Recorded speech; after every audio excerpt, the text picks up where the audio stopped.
ಎಲ್ರಿಗೂ ನಮಸ್ಕಾರ. ಇವತ್ತು ನಾವು ಮಾತಾಡೋಕೆ ಹೊರಟಿರೋದು ಒಂದು ಚಿತ್ರದ ಬಗ್ಗೆ. ಆದ್ರೆ ಇದು ಸುಮ್ಮನೆ ಒಂದು ಚಿತ್ರ ಅಲ್ಲ, ನಮ್ಮ ಇವತ್ತಿನ ಕಾಲದ ಒಂದು ದೊಡ್ಡ ಪ್ರಶ್ನೆಯನ್ನೇ ನಮ್ಮುಂದೆ ಇಡ್ತಾ ಇದೆ. ಹಾಗಾದ್ರೆ ಏನದು ಪ್ರಶ್ನೆ? ಯಾಕಿದು ಇಷ್ಟೊಂದು ಮುಖ್ಯ? ಬನ್ನಿ ಸ್ವಲ್ಪ ಡೀಪ್ ಆಗಿ ನೋಡೋಣ. ನೋಡಿ, ಈ ಚಿತ್ರದಲ್ಲಿ ಕಾಣ್ತಾ ಇರೋ ಪ್ರಶ್ನೆಗಳೇ ಇವತ್ತು ಇಡೀ ಜಗತ್ತು ಆರ್ಟಿಫಿಷಿಯಲ್ ಇಂಟೆಲಿಜೆನ್ಸ್ ಬಗ್ಗೆ ಮಾತಾಡಕ್ಕೆ ಕಾರಣ. ನಮ್ಮ ಜಗತ್ತಿನ ಮೇಲೆ ಎಐ ಅಂದ್ರೆ ಆರ್ಟಿಫಿಷಿಯಲ್ ಇಂಟೆಲಿಜೆನ್ಸ್ ಯಾವ ರೀತಿ ಪ್ರಭಾವ ಬೀರಬಹುದು ಅಂತೆ ಪ್ರತಿಯೊಬ್ಬರ ಮನಸ್ಸಲ್ಲೂ ಇದೇ ಪ್ರಶ್ನೆಗಳು ಮೂಡ್ತಾ ಇವೆ. ನಮ್ಮ ಮೊದಲ ಭಾಗದಲ್ಲಿ ಜಗತ್ತಿನ ಭವಿಷ್ಯಕ್ಕೂ ಎಐಗೂ ಏನು ಸಂಬಂಧ ಅಂತ ನೋಡೋಣ. ಕೇಳಕ್ಕೆ ಇದು ಸ್ವಲ್ಪ ಫಿಲಾಸಾಫಿಕಲ್ ಅನ್ನಿಸ್ಬಹುದು, ಆದರೆ ಇಡೀ ಚರ್ಚೆಯ ಬೇರು ಇರೋದೇ ಇಲ್ಲಿ. ನೋಡಿದ್ರಲ್ಲ ಆ ಚಿತ್ರದಲ್ಲಿ, ಅದರಲ್ಲಿರೋ ಮೊದಲ ಪ್ರಶ್ನೆನೇ ಇದು. ಆರ್ಟಿಫಿಷಿಯಲ್ ಇಂಟೆಲಿಜೆನ್ಸ್ ನಿಜವಾಗ್ಲೂ ನಮ್ಮ ಜಗತ್ತಿನ ಭವಿಷ್ಯವನ್ನ ಡಿಸೈಡ್ ಮಾಡುತ್ತಾ? ಅಪ್ಪ, ಎಂಥ ದೊಡ್ಡ ಪ್ರಶ್ನೆ ಅಲ್ವಾ ಇದು. ಇದು ಬರೀ ಟೆಕ್ನಾಲಜಿ ಬಗ್ಗೆ ಮಾತಾಡ್ತಾ ಇಲ್ಲ, ಇಡೀ ಮನುಕುಲದ ಭವಿಷ್ಯದ ಬಗ್ಗೆನೇ ಕೇಳ್ತಾ ಇದೆ. ನೋಡಿ, ನಾವು ಜಗತ್ತಿನ ಭವಿಷ್ಯದ ಬಗ್ಗೆ ಎಷ್ಟೇ ದೊಡ್ಡದಾಗಿ ಯೋಚನೆ ಮಾಡಿದ್ರೂ ಕೊನೆಗೆ ಬಂದಿಲ್ಲೋದು ನಮ್ಮ ಸ್ವಂತ ಬದುಕಿಗೆ ಅಲ್ವಾ? ನಮ್ಮ ಕೆಲಸ, ನಮ್ಮ ಸಂಬಳ, ನಮ್ಮ ಜೀವನ, ಈ ವಿಷಯಕ್ಕೆ ಬಂದಿಲ್ಲುತ್ತೆ. ಇದೇ ಅಲ್ವಾ ಎಲ್ಲರನ್ನೂ ಕಾಡೋ ಪ್ರಶ್ನೆ. ಹಾಗಾದ್ರೆ ಬರೋಣ ನಮ್ಮ ಎರಡನೇ ಭಾಗಕ್ಕೆ. ಉದ್ಯೋಗ ಸೃಷ್ಟಿ ಆಗುತ್ತಾ ಅಥವಾ ವಿನಾಶವಾಗುತ್ತಾ?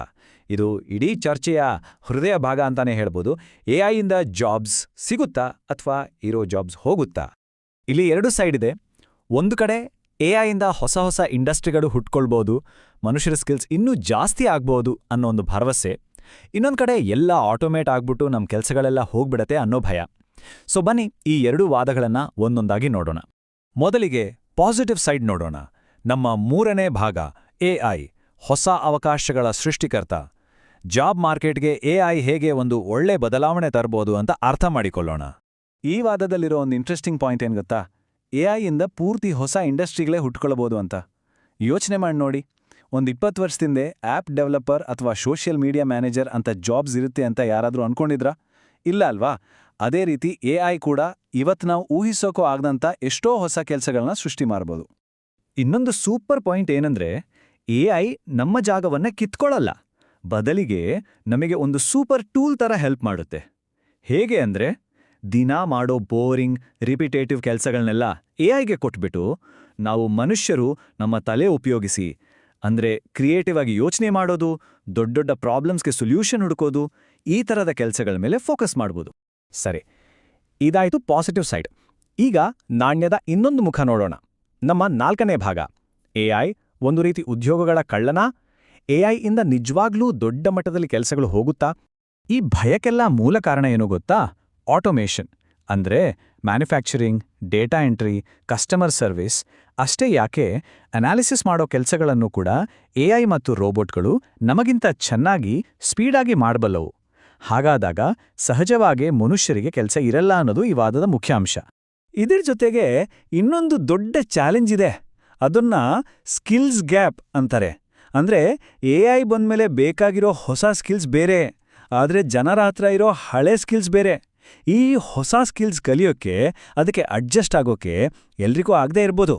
ಈ ಗ್ಯಾಪ್ ಇದೆಯಲ್ವಾ, ಇದು ದೊಡ್ಡ ಮಟ್ಟದಲ್ಲಿ ನಿರುದ್ಯೋಗಕ್ಕೆ ದಾರಿ ಮಾಡ್ಕೊಡ್ಬೋದು. ಓಕೆ, ಈಗ ಎರಡೂ ವಾದಗಳನ್ನು ನೋಡಿದ್ವಿ. ಒಂದು ಒಳ್ಳೆಯದನ್ನು ಹೇಳುತ್ತೆ, ಇನ್ನೊಂದು ಕೆಟ್ಟದಾಗ್ಬಹುದು ಅಂತ ಎಚ್ಚರಿಸುತ್ತೆ. ಹಾಗಾದ್ರೆ ನಮ್ಮ 5ನೇ ಭಾಗದಲ್ಲಿ ಮುಂದೇನ್ ದಾರಿ, ಇದ್ರ ಬಗ್ಗೆ ಯೋಚನೆ ಮಾಡೋಣ. ಇಲ್ಲಿ ಒಂದು ಅದ್ಭುತವಾದ ಮಾತಿದೆ. The best way to predict the future is to invent it. ಅಂದ್ರೆ ಭವಿಷ್ಯ ಹೇಗಿರುತ್ತೆ ಅಂತ ಕೂತು ಊಸೋದ್ಕಿಂತ ನಮಗ್ ಬೇಕಾದ ಹಾಗೆ ಅದನ್ನ ನಾವೇ ರೂಪಿಸೋದು ಬೆಸ್ಟ್ ಅಂತ. ಈ ಒಂದು ಲೈನ್ ನಮ್ಮ ಯೋಚನಾ ಕ್ರಮವನ್ನೇ ಬದಲಿಸ್ಬಿಡುತ್ತಲ್ವಾ? ಏನೋ ಆಗತ್ತೆ ಅಂತ ಸುಮ್ಮನೆ ಕಾಯೋ ಬದಲು ನಮಗೆ ಎಂಥ ಭವಿಷ್ಯ ಬೇಕು ಅಂತ ನಾವೇ ಡಿಸೈಡ್ ಮಾಡೋ ಶಕ್ತಿ ನಮ್ಮ ಕೈಲಿದೆ ಅಂತ ಇದು ಹೇಳುತ್ತೆ.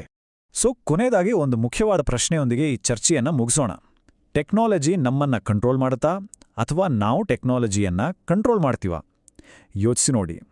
ಕೊನೆಗೆ ಎಐಯಿಂದ ಕೆಲಸಗಳು ಸೃಷ್ಟಿಯಾಗುತ್ತೋ ಅಥವಾ ಹಾಳಾಗುತ್ತೋ ಅನ್ನೋದು ಆ ಟೆಕ್ನಾಲಜಿ ಮೇಲೆ ಡಿಪೆಂಡ್ ಆಗಿಲ್ಲ.